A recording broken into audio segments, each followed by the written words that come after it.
Guys, welcome back. Another episode of the Average Money Podcast. I think JJ and I yesterday, we poked the bear a little bit.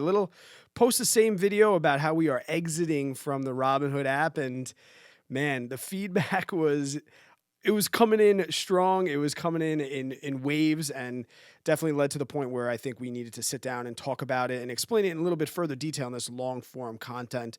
So that's really what we're going to be talking about tonight. Why JJ and I decided to step away from Robinhood, and also follow up with probably the most common question that we got inside the comments. And that was, what about the other newer apps? Are we putting M1 Finance and Webull on the same platform? Are they the same thing?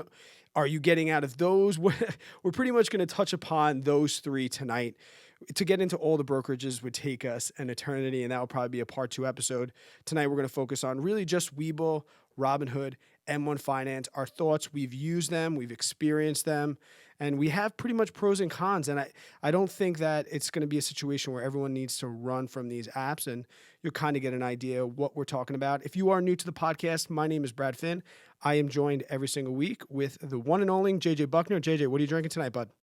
I got my favorite, buddy. I got my favorite brewski since high school, Natty Light. Oh, I was like, after the last episode, you said that you were all about the new apple. Yeah, seasonal beers, very good. But the Natty Lights from wee little high school JJ's been sipping on these for a while now, and I just can't get rid of them, man. I get so much crap on the YouTube channel about drinking Natty Light, but I can't stop, dude. I love them. It's that one you used to hide in the woods, and then that was the only good part about winter when you were a kid, because in the summertime you try and hide beer in the woods, and then you'd have to drink warm beer all night. Parents would be like, "Why are you going out partying in the middle of winter?" I'm like, "Because the beer is cold." That's right. Because the beer that we had to hide from you is cold outside. Oh, it's funny, man. Good times. Yeah, man. And so, as I just mentioned, we both released videos, and full disclosure, it was you first, and we were kind of shooting the ish back and forth, and I'm like, "Hey, what do you got coming out?" And you're like, "Well, I think I'm going to finally make the video that I've wanted to make." And I'm like, "Oh, tell me more." So intrigued.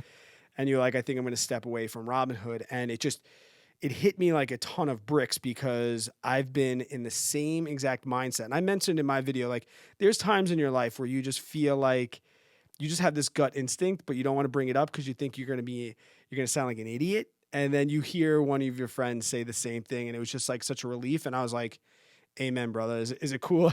Is it cool if I give my thoughts?" And you're like, "Hey, man, YouTube is a public space." So I sat down and did my same. But what we found out was I recorded my video without seeing yours, because I wanted to be give my own thoughts. I didn't want to be a copycat. But I think we both had very, very similar ideas. You mentioned a couple of things that I didn't, and I mentioned a couple of things that you didn't. But the comment section in both of ours was very, very similar. And we got a lot of the same questions and concerns from our different subscriber bases. They overlap a little bit, but let's be honest, you're a champion over there. But No. I think it was definitely worth in a long form content. And we spoke about this really needs to be an episode, because what we can get out in a 10-minute YouTube video is a lot different than what we can get out in this long form content, and really give people a deeper dive, right? Yeah, and also too, Brad, I mean, something that we've noticed being on YouTube for the, 2-3 years we've been on the platform is whenever you post a video and you see that same question pop up in your comment section over and over and over and over again, you probably need to address it. So I think with us seeing how many first of all comments we got in those videos, but also the same type of comments we got, you and I are both like, we've got to make an episode on this and go a little bit more in depth. You've got a little more time. We can get each other's thoughts, maybe bounce ideas off each other on things we haven't thought about either. But I think what was funny too is, you mentioned how we were talking back and forth about how we're filming this video, and you actually said something that I had in my script. As I was prepping for the video, you and I were texting, you're like, "Yeah, man, I just never really felt comfortable holding more than about $50,000 in my Robinhood portfolio." And we'll get into that in the episode. But I was like, "Dude, you gotta be kidding me." I said, "I literally have that wrote in my script, and it was exactly the same number, $50,000. When you Insane. told me that it was in your script, in my video I said 25. Sounds like So now I guess everybody Gotta knows switch it that. up a little bit. Yeah, Yeah, I yeah. guess everyone knows now because, like I said, I didn't watch it because I didn't want to like even just format. I didn't want to talk about them in Right, right. order. I knew we were going to have a lot of the same similar points, but no, that's funny when you're like, "That's in my script." I was like, "Well, I guess I'll say 25 grand There you then, go. just so it's not different." So I mean, I got into Robinhood in it was August 2017, actually before I had a YouTube channel, and it was just me and my buddy sitting around the water cooler, like, "How's your portfolio, bro?" And I was like, I don't know." And I always wanted to invest, but was always intimidated by the fees that you'd hear every time you make a trade. And then I'm like, well, what if I make the wrong trade? Then I also had to pay a fee. Like it was just so intimidating and scary. And we talked about that in the investment episode. But when my buddy said, "Hey, there's this app and there's no trading fees," and that seems too good to be true, man. He's like, "No, no, and I've done my research, try it out." And that first initial deposit I put in was $1,000. And a couple months later, after I'd put some money in, that's when I actually found out about Dave Ramsey, and I put that on the back burner for a year until I really got into it. But we've been both using it actively now for 2 years. You started yours, I think you said, like you did it because of YouTube. Yeah. Yep. So before YouTube, I was just investing through Vanguard, and I had an E-Trade account. And E-Trade was where I was buying my stocks. Vanguard was where I had all my other investments with. So at the time of YouTube, when I started talking about stocks, but not nearly in depth like I am now on the channel. I mean, now my main channel is mostly about stocks, but before I would sprinkle a little bit of stock info here and there because I've been in the market investing for a few years then, and so I would every time I put out these stock videos, Robinhood kept getting brought up, and I had no idea what Robinhood was. I've never heard of it because I wasn't looking for new brokerages at the time. I had E-Trade, I was pretty set up. But I kept seeing it over and over again, and I said in the video, no, like all the comments were saying Robinhood, even though I may have had only like 4 comments at the time because I had a whole whopping 300 subscribers. You were, But you were baby it's JJ then. Baby that's JJ. right, baby JJ on YouTube. No, it was just very noticeable that like everyone kept talking about this app. They wanted to see my thoughts on it. So I was like, okay, well, let me check this thing out. So then as for Robinhood, I opened it up, and my thought process for the channel was I want to showcase my portfolio, my new public portfolio, to one, people get a little insight, of what I'm investing in, but I also can use it as a tool to show them why I'm buying the stocks that I'm buying.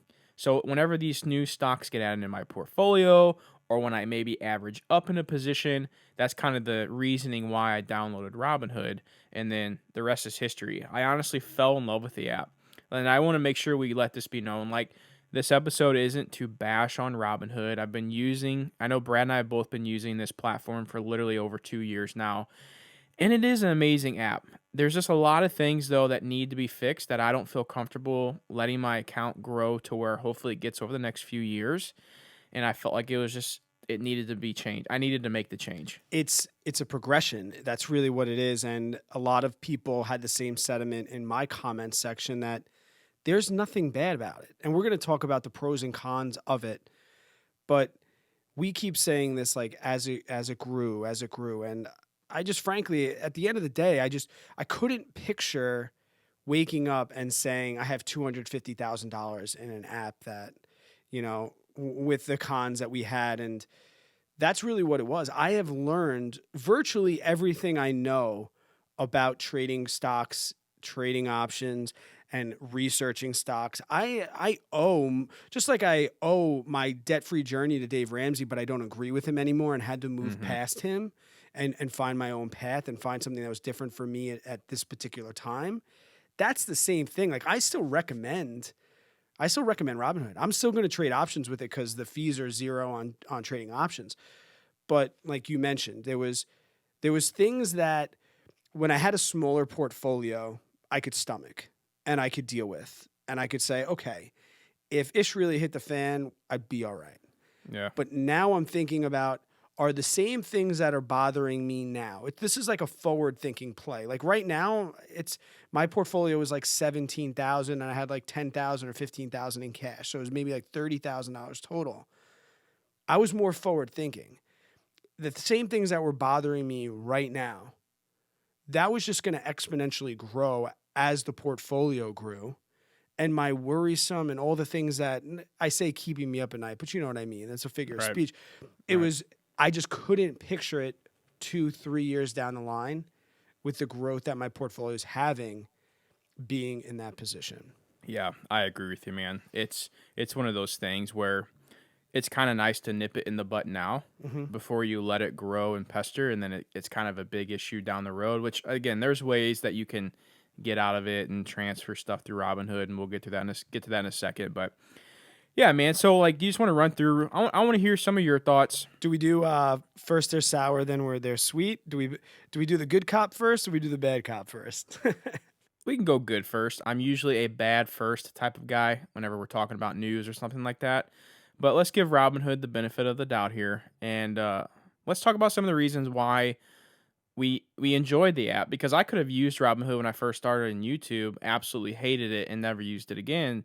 But there was a reason why I focused a lot of my time in growing that account, because I fell in love with the platform so much. So what were some of the main things that stick out to you, Brad, about Robinhood that you still enjoy? And obviously options trading is one of them, and I'm gonna agree with you on that. I'm gonna be sticking around doing my options trading on Robinhood as of right now. Yeah, because I think the overwhelming thing is like we are still promoting it's like great things. I think I saw somebody in your comment section was like, "Well, does this mean that all the YouTubers that promote them, they're sketchy too?" And I'm like, we didn't say that we're not promoting it. We said it's not good for us. And I think there's even some of the pros about it that are the reason why I left. And I mentioned this in the video, like how easy it is to use and how easy it is to see certain things and to use margin, and their interface is just incredible. I've used a couple different brokerages now, and it really they did gamify it. They knew what their niche market was going to be.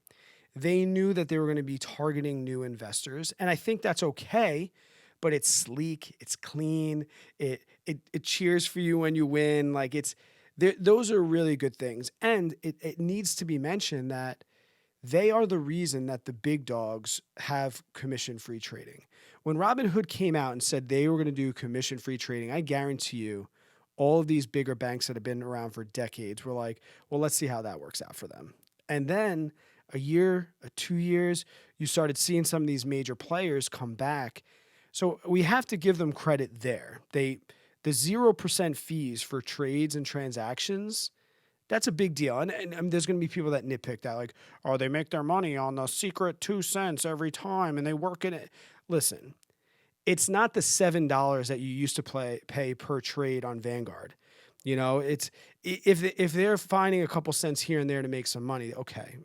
But I think one of the greatest things about them is that you can make trades and you can make transactions for no fees.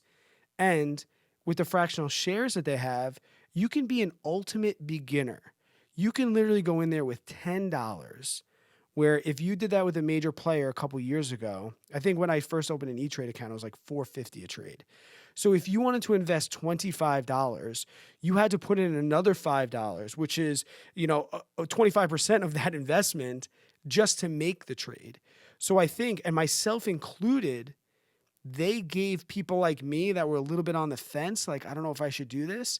They opened the door and said, hey, come try it out and you might like it. Yeah, I mean, they definitely were the game changer to commission free trading. I remember when I first started, when I bought my first stock on E-Trade back in 2014, I think I paid like a $10 commission to buy it.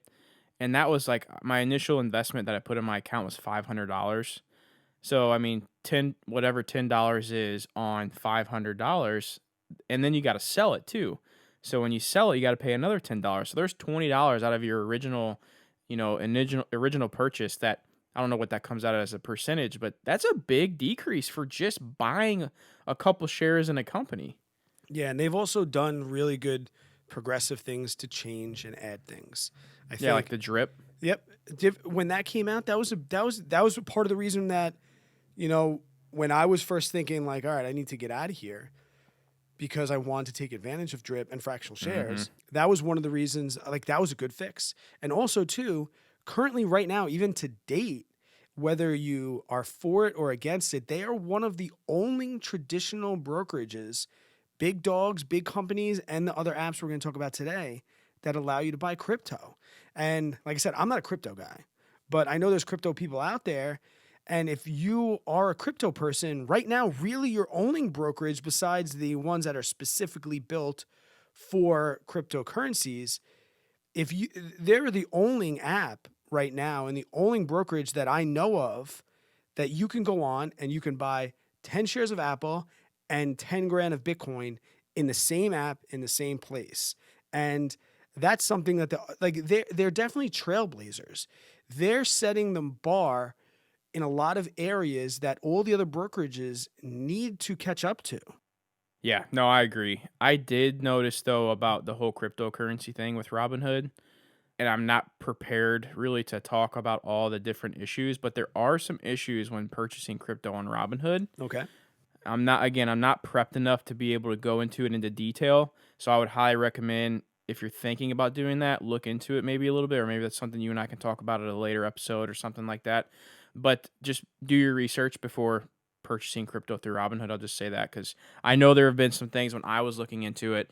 There was a couple reasons why I ended up buying my Bitcoin through Coinbase instead of Robinhood. So I just wanted to be clear on that. Just like anything though, people should be Right. doing their own research. And Yeah, for sure. I mean, I'm sure there's going to be difference in real time pricing and things like that. But as far as like if you were just putting a couple of $100 into different types of Right. cryptos, like I said, that needs to be mentioned that they are the only one right now that you could do both trade securities and also trade for crypto as well. I mean, that those right there in itself, and they're growing. They started their cash management system, which allowed people to do that, and that's a work in progress for them. They've tried some other things that didn't really work, and they kind of admitted it, and they were like, all right, we Mhm. tried to do this. They tried to do like a high savings account. It didn't work out for them, and so there's at least that they're at least being innovative. And I think if anything, since they started in 2013, they've at least been innovative, and some of the things they've done have changed the entire market at which we buy and sell stocks. So, with all that being said about Robinhood, we talked them up. They're the trailblazers. They got all this going on. They're a $11 billion market cap company with their valued at or something like that. There's definitely some issues Robinhood has. That's the reason why you and I are leaving. And I'll kick it off with one of the biggest issues I personally have, and I know a lot of people have with Robinhood, is their customer service just flat out sucks. I mean, And in this day and age, it's unacceptable. yeah, especially when you're an investment firm or a brokerage firm that is handling, sometimes people may have millions of dollars in their Robinhood account or hundreds of thousands of dollars in their Robinhood account. And if they can't pick up the phone and call somebody when they have a question, that I feel like should be one of the first things you put in place as a company like Robinhood. Do you not agree? Yes, and it just to be clear, it's not even like you want to make a call for bad things. Like, I'm not even saying like you guys screwed up. I need to talk to you because my money's missing or the app's not working. As I mentioned in my video, like the amount of time I made a bunch of different Vanguard videos. As people know, I'm a VTSAX fanboy. I'm a Vanguard fanboy. We both are. And I have done many videos about things that deal with Vanguard. And I'll tell you, 9 times out of 10, I don't Google that. I would call them. They pick up the phone in 2 seconds, literally 2 seconds, and they almost enjoy trying to get stumped. Like I would ask them because I would get it in the YouTube comments. They'd be like, okay, well, what if you want to do this and then that, and then an elephant comes and, is it, I would call them and ask them questions. So just for information, I don't want to have to Google things all the time. You want information about Robinhood, you got to come to YouTube and you got to find it. Or you got to talk to somebody that has no idea what they're talking about that is speaking from experience. That is super frustrating. And as you mentioned, talk about your hatred for writing emails to ask questions. Oh my goodness. So you guys are going to think I'm an idiot. First of all, as you can all probably tell, You're a simple man, JJ. You're not. I am a very You simple are a man. simple man. I mean, I literally drink Natty Lights for my beer of choice, so you can tell how simple I am. You guys may know already by if you've been listening to a few episodes of this podcast that I am not the most well spoken person. I stumble on my words. I don't really know what I call 50-cent words. You'll never hear me use like a large vocabulary. I'm not intelligent enough for that. My mind don't work that way. Same thing when it comes to writing sentences. I have like a third grade level for writing. I don't know how to work my commas go. I just hate typing. I hate writing words because I'm not good at it. I'm good with numbers. You give me numbers, I can solve the problem all day. But when it comes to words, my mind just goes blank. So whenever I have a problem with Robinhood, I have to explain to them what my problem is. I'm not very good at explaining stuff through an email. I can't get my point across. Hmm. I have to be able to talk to somebody on the phone. So when I remember a couple instances, I had some problems with my Robinhood account, and I had to. My first time I looked up customer service. I didn't even know they didn't have the phone number, and I was like, "You kidding me? I got to send an email about this." So I wrote up my email, sent it off, and then you get like your generic email, like automatic replies that says, "Thank you for sending your email. We will be in contact in 3 to 5 business days." I was like, "Holy shit-toe. 3 to 5 business days? Like, well, come on, I need this It's solved Thursday today." now. I'm not gonna get to talk to somebody Yeah. until Tuesday. Oh, jeez, you ain't lying, bud. So then you wait your 3 days and they send you an email. Well, the problem is majority of that time, at least the 2 times, 3 times I've sent them emails, their first actual response back never answers my question fully in depth. So then I got to send another email. Then you got to wait another 2, 3, 4, 5 business days till they reply to you. I mean, honestly, it's a mess. And God forbid that's time sensitive questions or information you need. Yes. Yeah, we're talking money here. Like we're talking your personal livelihood with money, and when you have to wait that long, it just I don't know that with a company the size of that Robinhood is, and I even said this in my video. I understand they're a new company or whatever, but they are worth enough money now to where they can go hire out a team of individuals or contract it out to some, even if it's just like across the sea and like they have their own little call center like kind of like how AT&T does. It's not the greatest, but it works. You can still call somebody. So I mean like even that like that would be a step up from where they're at now. That's honestly one of my biggest downfalls with Robinhood. And I don't know if you want to get into kind of what's been happening lately in the news. All these articles popping up about individuals that are literally having their accounts looted. Now, I saw on my comment section some people are like, "Well, it's not all Robinhood's fault, and their like security wasn't set up right or whatever." And I'm like, "Okay, that's besides the point.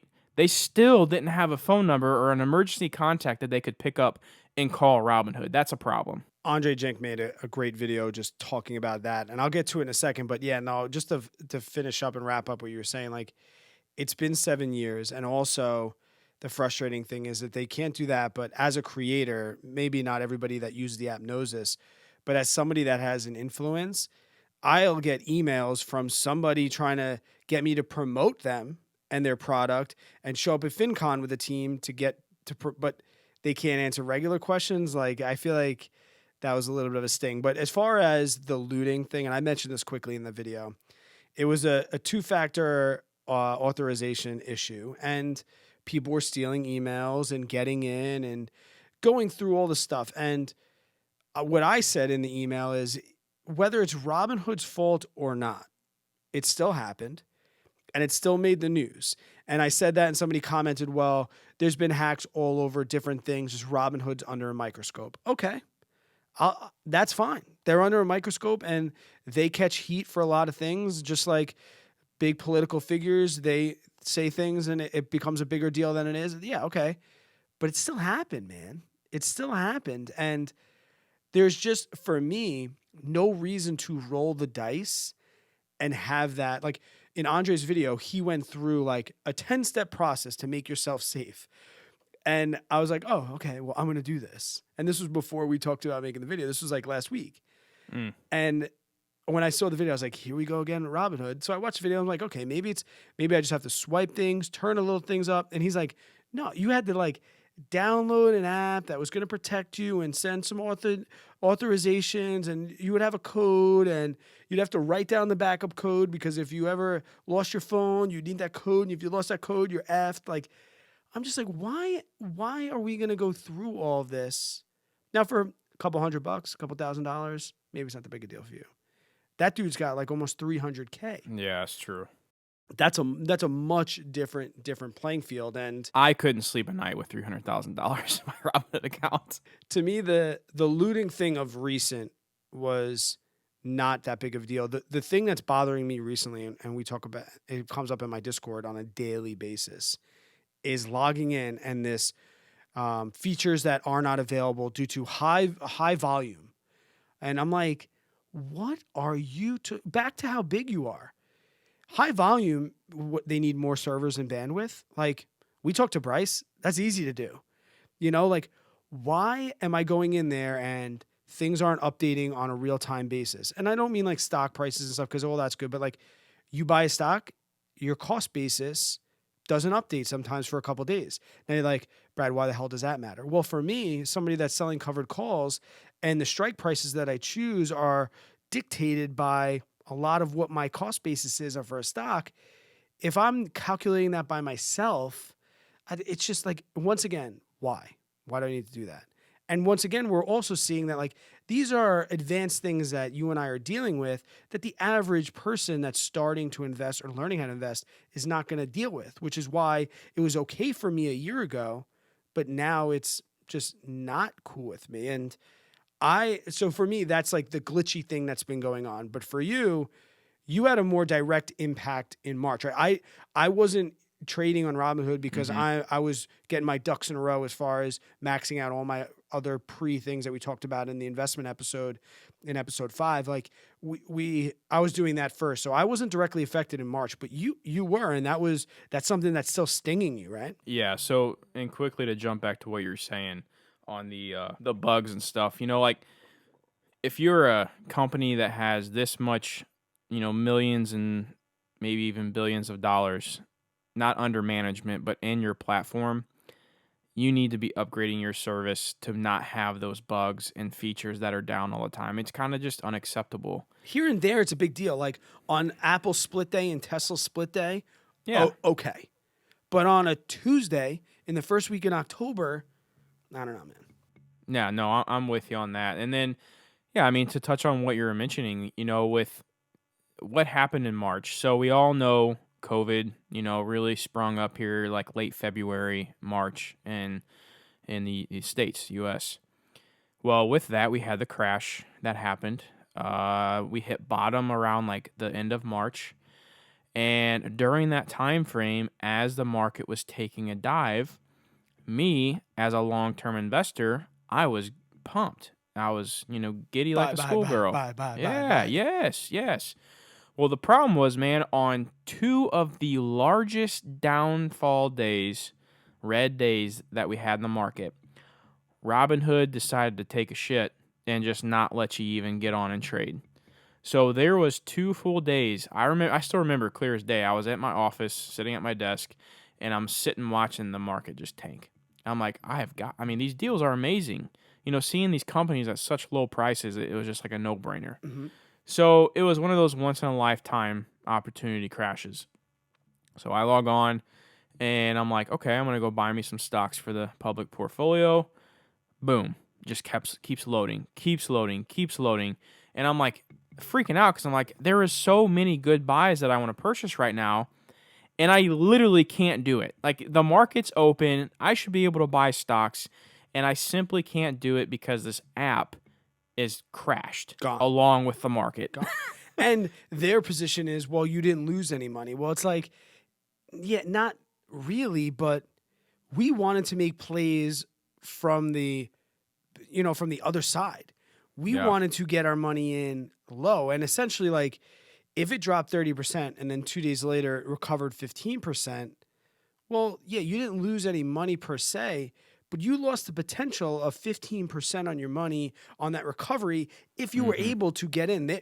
People like you and I, when we see this stuff, like we read Morning Brew in the morning, like when things are going down, we know about it. And we have enough connections, and that I can't even imagine you're frustrated, especially that was back when you had a real job. Like, I can't even imagine.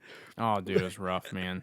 It was rough. But I mean, again, one of those things, it's just like uncalled for. And that's another reason why, I wanted to move my money elsewhere because you don't hear that happening in other brokerages. Now, I get it.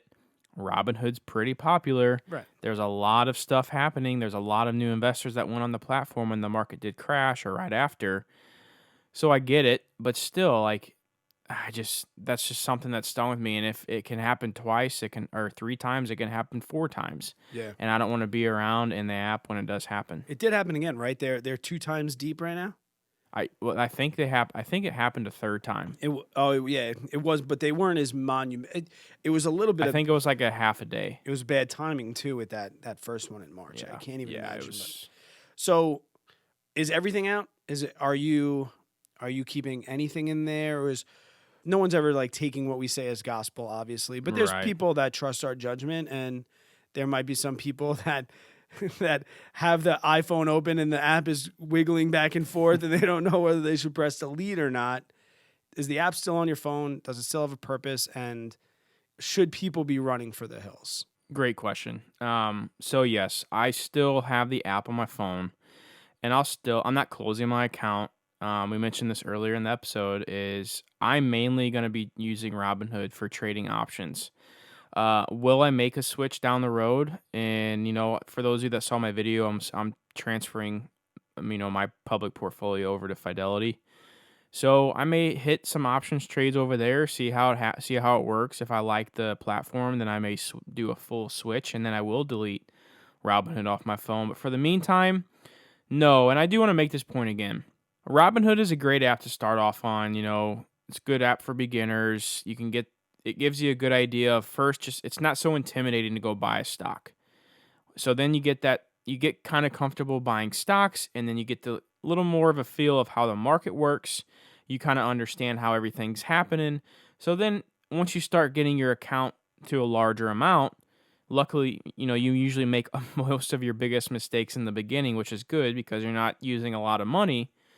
But the point I'm making here is now that I'm looking to make this account a very long-term, very large portfolio, hopefully, God willing, that I want it to be somewhere where I can sleep at night and feel safe that my money's not going to be messed up, or like that Robinhood's not going to go bankrupt because they're a new company. And, I honestly don't even know if Robinhood's profitable or not. I don't know how much I haven't seen their like financials or anything because they're still technically private.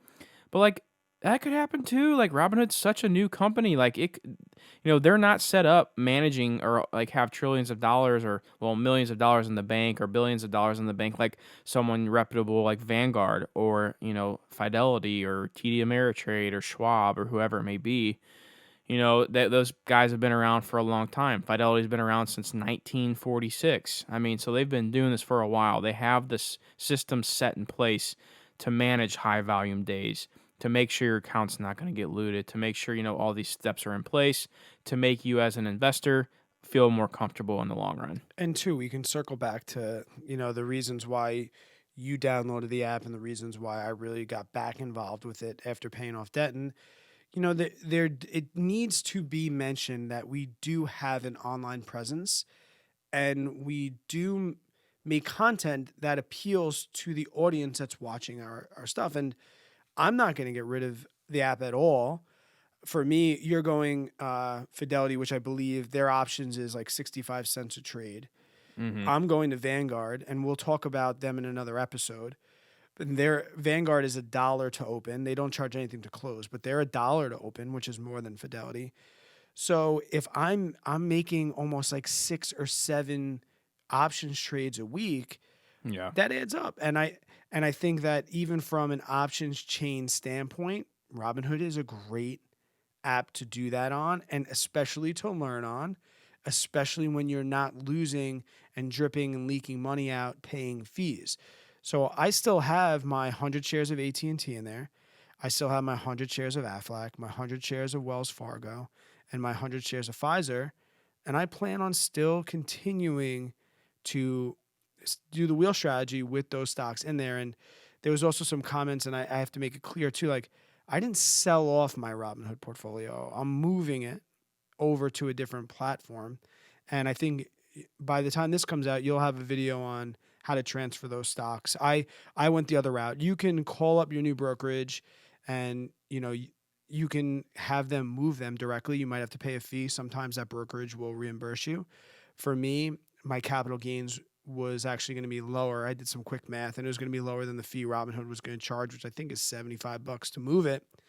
So I just sold it off and moved it. And it's not that big a deal because whatever price I sold it at, it's going to take 2 days to move it. And the basis will essentially, be the same. So I'm still going to use the app. It's still going to be in my YouTube videos. It's still going to be a major player for me, but it's not going to have that, like, there's like YouTube Brad and there's real life Brad. And there's also like the personal side of things. And like I said, I also had this big fear that I couldn't talk about other things that weren't Robinhood.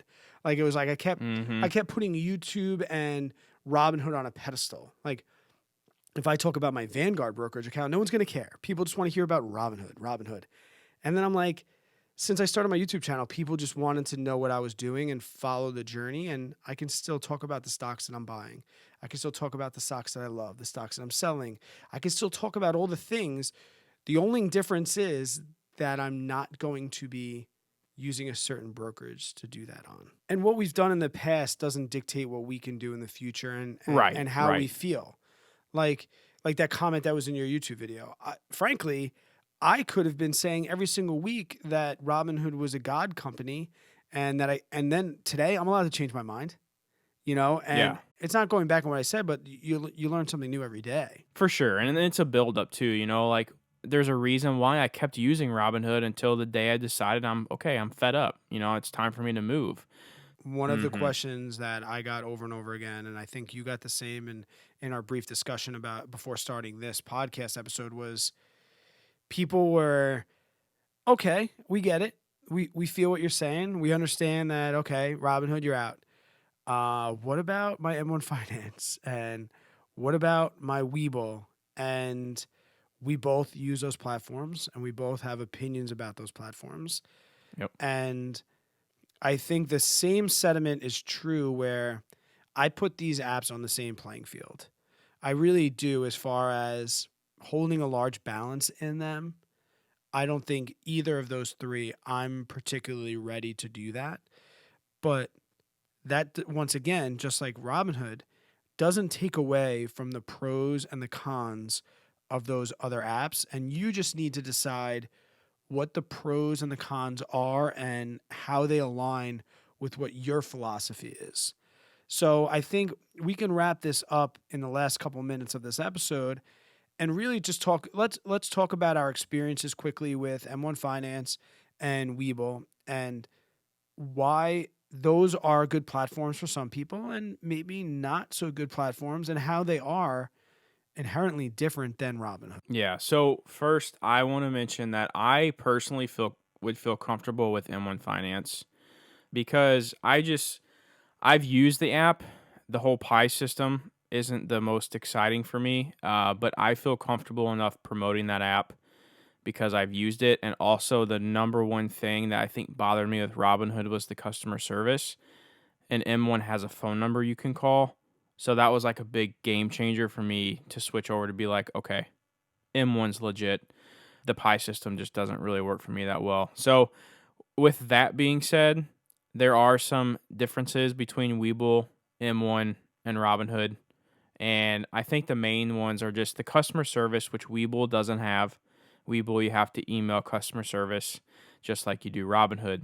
So these little things, back and forth that as this is growing, as this industry is getting newer or getting larger, these newer companies are kind of coming up. It'll be interesting to see how they kind of play themselves to become more of a Fidelity, TD Ameritrade, Charles Schwab, Vanguard. You mentioned this pie method, and for anybody that's not familiar with M1 Finance or what their quote pie is, essentially they are really focused on, you know, the passive investor. So that their pie is a way that you can set up certain percentages allocated. You might have heard this in like the terms of like diversification. You can say I want 50% of my money to go here, 50% of my money to go here, or 20, whatever split you want. And every time you invest money, they call it a robo advisor. They take that money and then distribute it into your pie in the set allocations that you'd like. And like I said, where Robinhood might be for the beginner, the ultimate beginner, this might be for somebody that, knows they want certain percentages and certain allocations and things, and they want to take a more passive route. They want to be a little bit more hands off, and I think that's great for Robinhood. And also, too, the major difference that I've seen is that M1 Finance. Before we get to Webull and more specifics, is they offer IRAs as well. Like you can open a Roth IRA. They also have trusts Hmm. inside there, which you cannot do that inside Robinhood. That's a big difference. The other big difference I saw is that they have an account minimum. So you have to keep at least $100 in there. Where Robinhood, we can close it to zero and let it sit and chill, and then it can go back. And there's one other question that I had for you. We had mentioned and that we didn't mention in both videos, and you might know this about M1 Finance that I don't know. Robinhood, another con that we didn't mention was that they don't allow you to add a beneficiary to your account. So if you croak and there's nobody taking over, do you know, does M1 Finance, do they supply that option for you? Do they have beneficiaries on M1 Finance? Yes. So M1 Finance, you can designate a beneficiary for your account. I do know for a fact that there's the retirement accounts that you can set your beneficiary for. Now, as far as your regular brokerage account, I don't know if there is a difference there or not, Okay. because actually, you know what? Here we go.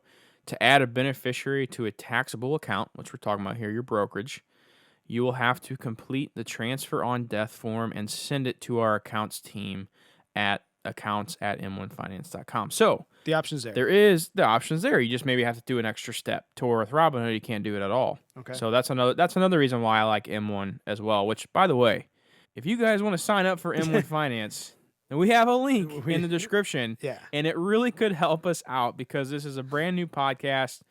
If you're We're thinking broke about it, podcast if you guys like, right now. if you're like, I'm going to do it in the next couple of weeks, come back and click that link, and no cost to you. And no, that really would that'd be very, very nice, and Yeah. we could use it. We could use it. Yeah, we could. M1 Finance too. If you were like, are they new as well? They came out in 2015, so they've been around too. And so like, if you're into that, and if you're a little bit more advanced, the other option that we keep hearing about, and it's definitely, I've been on their site and I've used it. It's the one I've used the least amount, and that's really based towards the advanced trader. It's a little bit, if you're a beginner, it could be a little bit It's very overwhelming. overwhelming if you're a beginner. But if you know what you're talking about, they definitely have the most educational resources. They have the best like real-time market data. They have all the other things that the others have. They have zero fees on their ETFs. They also have an IRA, which is great. I think one of the big cons is that they don't have the drip, so they don't have dividend reinvesting or fractional shares.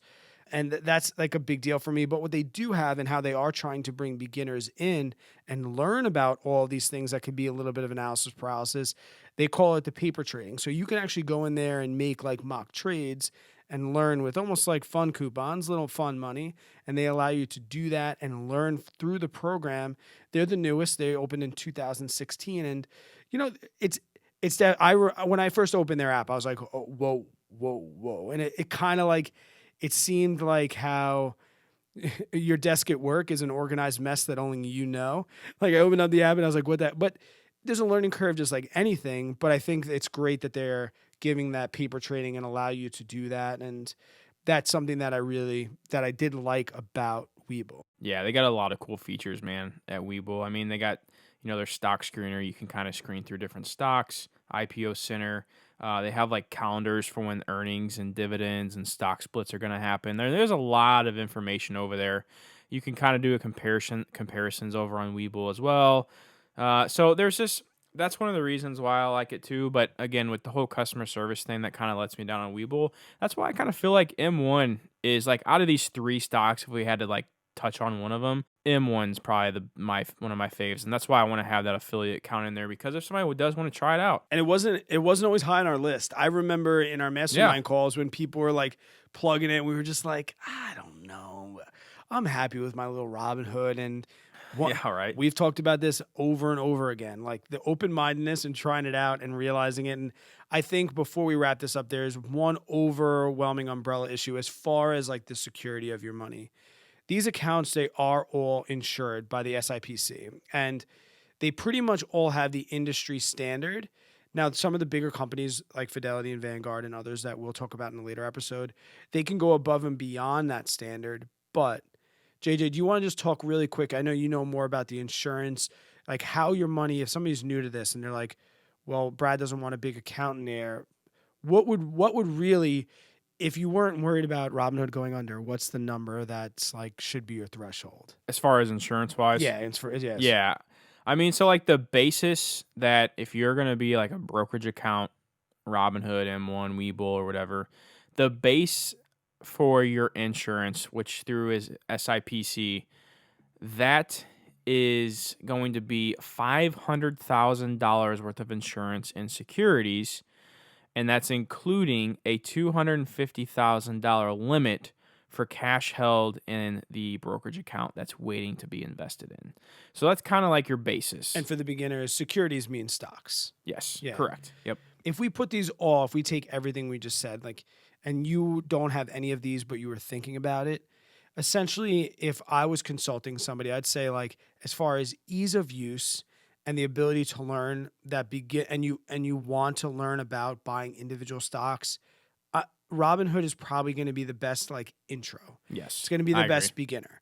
When you get your feet wet and you start to learn a little bit more, or maybe you want a Roth IRA, or you want to take that more passively managed route, then we're going to go M1 Finance. I think they have more of their ducks in a row. They're kind of like waiting for Robinhood to screw up, and then they're like, all right, thanks for making us look good again.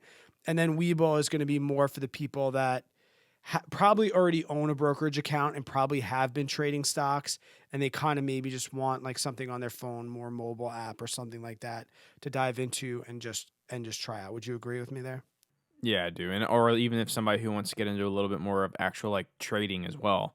I know a lot of people do trading over at Webull, so that's something that something to keep in mind as well. But Brad, you want to sign us off, man? Yeah, man. It's an episode that needed to happen, and I'm glad we got a bunch of stuff off our chest, and I hope we've just put people at ease. And when we talked in episode 5 about investing, and we talked about how there is so much to learn, if anything you should take away from this is all JJ and I did was make a choice to change. We didn't make any mistakes. We didn't screw up. Our families are not in danger. We didn't lose money. Our kids are going to eat tomorrow. All we're doing is we're showing you the progression that you are allowed to make. Nothing is going to be set in stone. You are allowed to start with Robinhood tomorrow, and the next week say, F it, I'm going to, you are allowed to open all 3. We have all 3 open. And like I said, I know people that love Robinhood, but they have M1 for their IRA. And Yeah. don't think that by choosing any of these, you are making a mistake. It's going to be a learning process, and you're going to just learn a little bit. Unless you're waking up tomorrow and you're like, oh, I was thinking about putting 250 grand into Robinhood. Well, good for you. Click Yeah. the M1 Finance and start there. Click that link and start there. But you have anything you want to say before we get out of here? Yeah, so I do want to say again, guys, the feedback Brad and I keep getting from this podcast is truly amazing because we kind of started this as a passion project. It's been fun. You know, Brad and I, we do this stuff all the time, and sometimes, like we said, we do need just to hit record button. So for everyone who's been listening, seriously, thank you guys so much. It does mean the world to Brad and I. And if you haven't, please leave us a review on Apple Podcast. When you leave a review, that helps out this podcast because we're little guys. We're still the little guys. No one knows who we are yet. So when Apple sees these reviews come in, it kind of helps promote the podcast a little bit. And what I've been doing new now on all the podcasts is I'm reading some of these new reviews that come in. And the one review I'm reading today is from Brick Miller, and he's actually a proud Discord member of mine. Brick says, the perfect podcast. I've been following these guys on their YouTube channel and their Discord for a while. I've never gotten more value out of any finance podcast, video, or channel. These guys are so down to earth and bring you information in a way that is fun and easy to grasp. Excited for all of the future episodes. Brick, thanks so much, brother. I really do appreciate it. That really means the world to Brad and I. Like we've said in the past episodes, we read every single one of these reviews because we're so excited. I love getting the good feedback. if you got bad feedback for us, Give we it. got some thick skin. Please give it to us. We're willing to make the changes if we have to. But guys, again, thank you so much for listening, joining in on another podcast. And guys, have a great one. Yeah, guys. Cheers.